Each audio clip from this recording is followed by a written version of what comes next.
चढ़े दू ताला।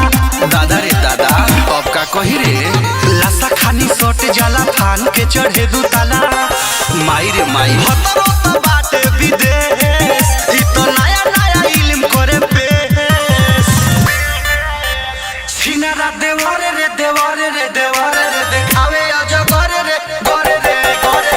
सिनारा देवरे रे देवरे रे देवरे रे देखावे अजगर रे गोरे रे देवरे रे।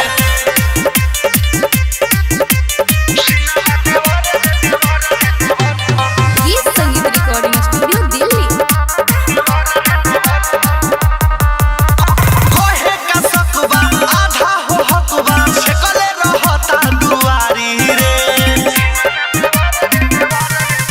आहा नाचत त साड़ी खोल के केवाड़ी, करेला हमसे रंगदारी रे। हरदम सटल चाहे दूर ना हटल चाहे,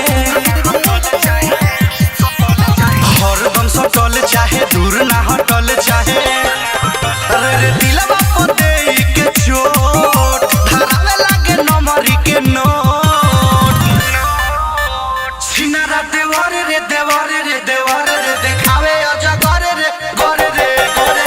सिनारा देवरे रे देवरे रे देवरे रे देखावे अजगर रे गोरे रे देवरे रे। गीत संगीत recording studio Delhi. Music by Ajit Sinha.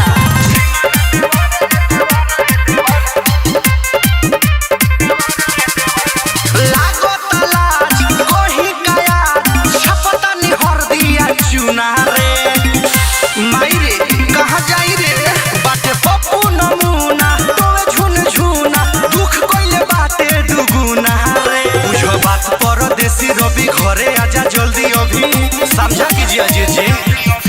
बुझो बात परदेसी रवि घरे आजा जल्दी अभी। निर्मल जोगेश रहे रे, दिले दिलवा पर खुशबू दिन ठेस। सिनारा देवरे रे देवरे रे देवरे रे देखावे अजगर रे गोरे रे गोरे। सिनारा देवरे रे देवरे रे देवरे रे देखावे अजगर रे गोरे रे देवरे रे। लाशा खानी सट जाला थान के चढ़े दू ताला।